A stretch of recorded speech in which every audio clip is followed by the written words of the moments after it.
This is Ayurveda Health and Wellness Podcast, where you get to meet the best Ayurveda practitioners so that you can transform your life through Ayurvedic science.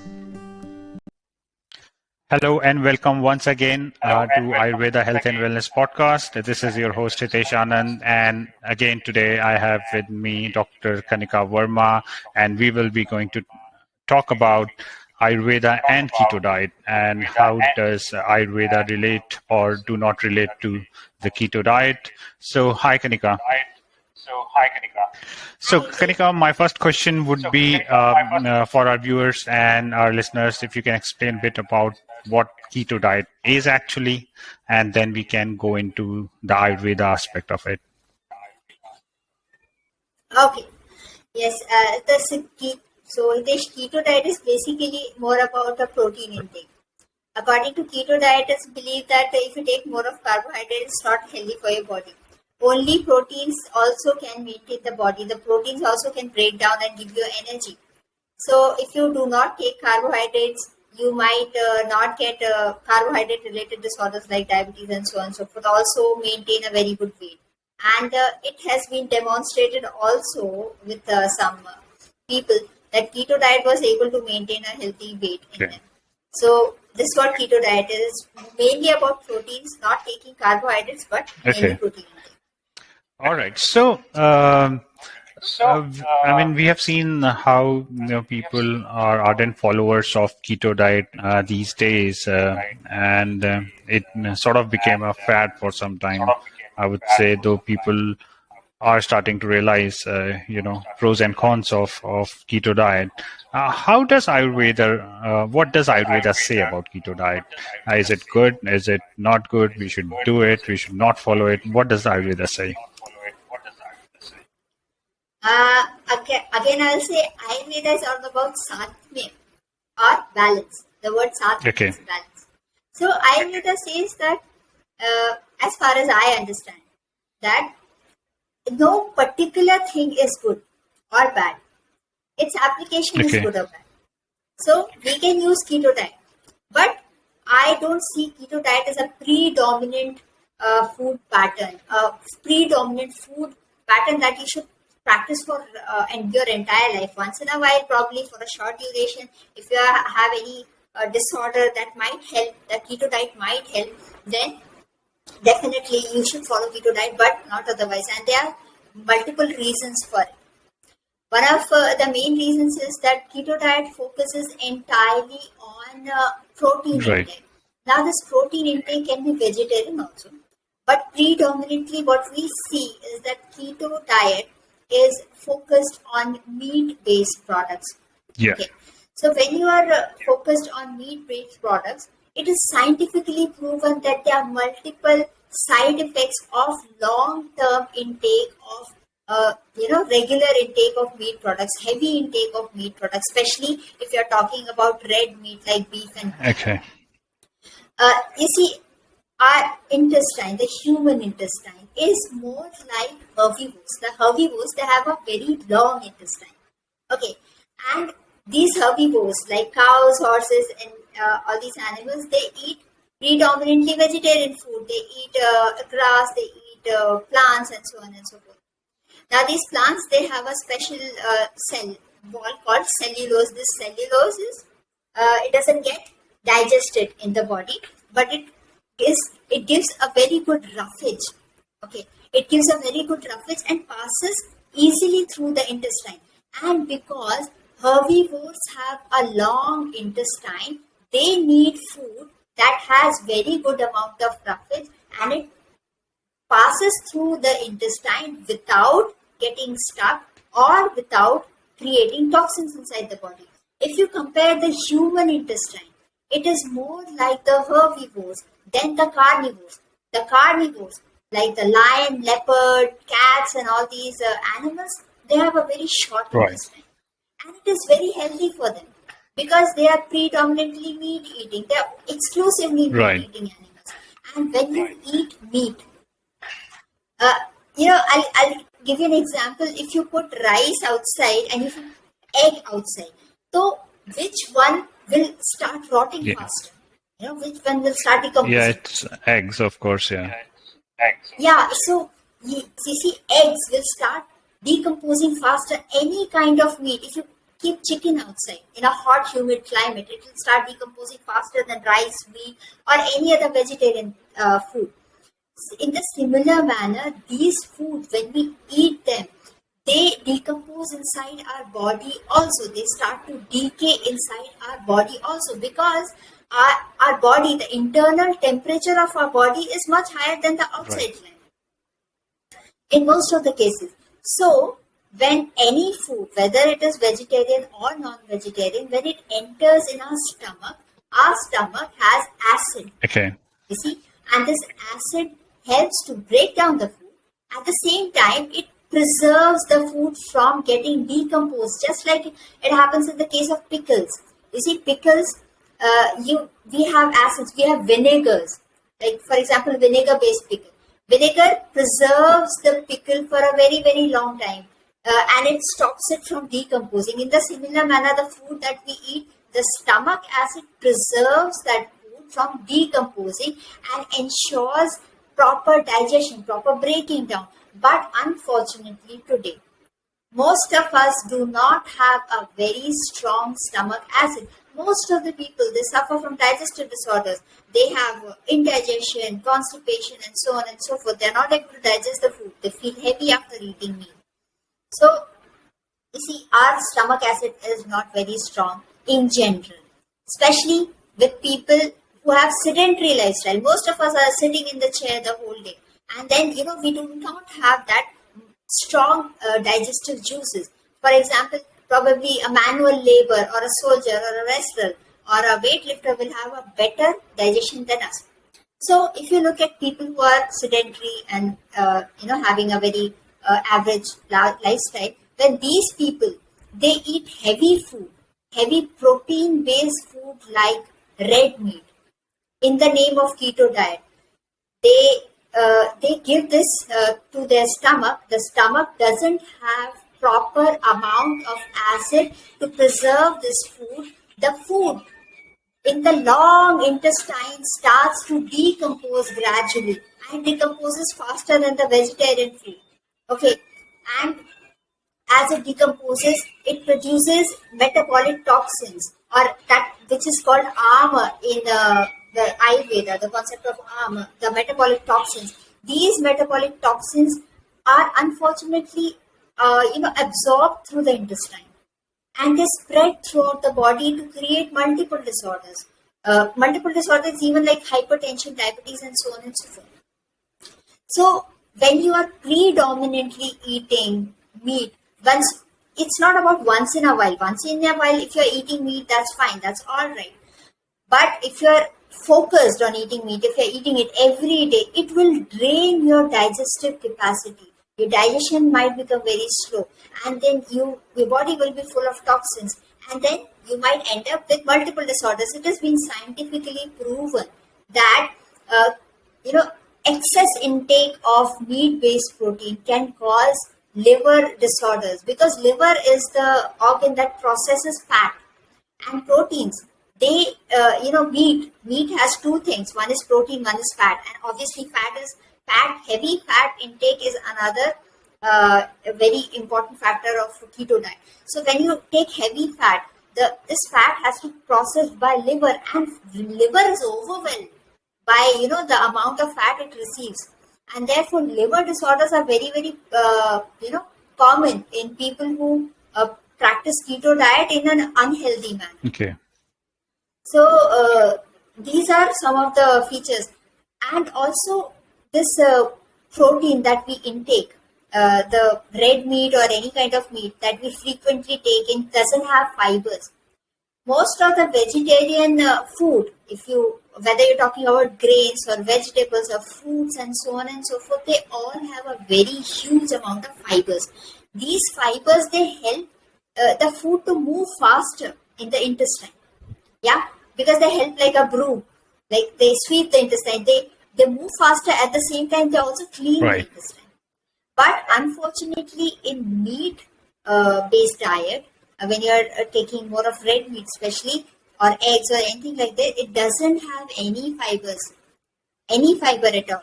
And there is more chance of this food to get stuck inside this intestine, and it will not move very fast. It will be there in the intestine for days and create a lot of toxins.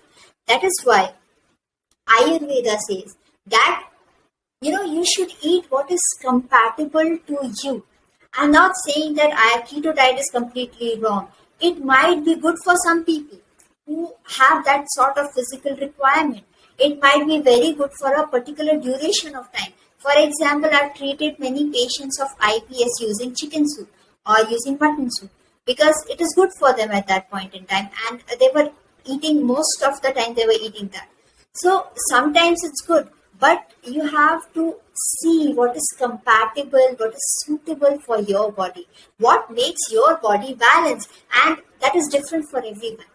But in general, if we have to talk about the diet, fruits are the best food for human beings. They're the most natural food for human beings. They provide you with everything, with vitamins, minerals, calories, proteins, and with a lot of energy, instant energy, lots of fibers. I have not seen a single person who has fallen sick because of eating fruits. I've seen a lot of people fallen sick because of eating meat, but not because of. So, ideally, fruits, fibrous things should be predominant in your meal. And because keto diet does not focuses on fibrous food, then you see, I personally feel that it is not a great idea to go for keto diet unless and until it suits your body. Yeah, definitely. Sometimes it might happen. Okay. Yeah. I mean, I understand, keto diet, the concept being more of a lifestyle concept, which was born to lose weight. I know people wanting to lose weight, and the problem is, while you're trying to lose weight, you're not looking into your health properly, what you're taking, which becomes a bigger issue later on. And you're of course right that everyone has a different body and their lifestyle is different. Some people might be doing lot more hard work, as you said, hard labor, going to gym or for a longer period of time, maybe weightlifter or soldier, as you said, they do all day hard work. So of course, their system, their body is more strong in every sense. Their digestive system is good. Their health in general is better. So they can absorb those kind of protein requirement through through the flesh and meat. So I would, and I guess you have partly answered my next question, though I would ask again, how because if someone wants to follow keto diet, I mean the reason being trying to lose weight, and so if someone is actually trying to lose weight, and of course as you suggested, keto is not the right way to go about it as per Ayurveda. So what, as per Ayurveda, is the right way if you're trying to lose weight and still do kind of hard work? Because people, for example, people going to gym, they would like to lose weight, they would like to take more protein. Of course, if they are not following keto diet, then what alternative as per Ayurveda would you suggest? Yeah, see, the main craze of keto diet is because of weight loss benefits. And I would say that you can lose weight when you stop eating extra. This is the most natural, most logical way to lose weight, isn't it? When you don't eat extra. Yeah, and most of the people, they come to me and say that, tell me what should I eat so that I lose weight. And then I have to tell them that you cannot eat and lose weight. You have to stop eating and to lose weight. And therefore, I would suggest, if you really want to lose weight, go for intermittent fasting. You see, go for dry fasting. I have personally tried it, and there is no better way of losing weight, no healthier way of losing weight than dry fasting. That means no food, no water. And it not only gives you weight loss benefits. It gives you so many benefits. You can even you can even prevent cancer. You can even prevent heart disorders and so many other things by this dry fasting. So it's not only about weight loss. See, people try to lose weight in many unhealthy ways as well. But this is one of the healthiest ways. So if you really want to lose weight, my first option will be dry fasting. No food, no water, and that definitely you should not just jump into it. It is, it's not very healthy if you start anything suddenly. It can give you a metabolic shock. So gradually go for it, and this is what the dry fasting is the best way. As for keto diet, you see, if you're eating a lot of fat and a lot of protein, it has to go somewhere, right? People have been lean and thick even on carbohydrate based diet. If you look at some generations, some 60 years back, 70 years back, people were not that fat. They were eating regular food. They were eating cakes, biscuits. They were eating normal roti, sabji, normal carbohydrate diet, but they were not fat. And the reason was that they had a very active lifestyle. That was one of the reasons. Okay. In India, there was another major reason that in India, we have a lot of fasting that goes on. You see, we have a lot of festivals. And most of the festivals, they include fasting. So, especially for women. So, you're fasting almost like if a person was to rigorously follow the Vedic ritual of fasting, you will be fasting for more than 15 days a month. Wow. And then I will not say that you become weak. Okay. You become very energetic. You are very strong. You have better stamina. And you have better longevity. You live longer. I have seen both my grandparents side, my maternal grandparents and my paternal grandparents, none of them they died before their 90s, and they even when they were on their deathbed, they did not have any chronic disorder. So this is the beauty. This is the beauty. If you really want to lose weight, go for dry fasting and not for keto diet, because keto diet, you see, heavy intake of protein, especially heavy intake of red meat, is associated with so many disorders.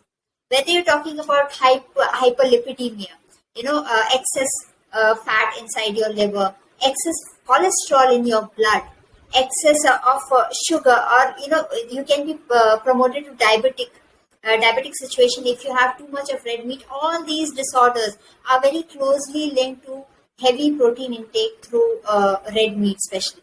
So if you're focused on keto diet, I think that you should check your family history. If anyone has cancer or all these disorders, then you should check with your physician that if you really want to go ahead with keto diet or not. Because if weight loss is the aim, then there are far better ways than keto diet. I don't think that I would go for keto diet if I have to lose weight. Okay, and it is really interesting how you say, in ancient traditions, fasting has always been a part of our daily ritual, I would say, and it has been there for so long. Sometimes I still though think like why it was more for women to fast than men. The logical reason I would think is probably because men were doing more hard work and they were burning the in terms of physical hard work. Probably that's why our saints thought women might require more fasting. I don't know. I mean, just thinking.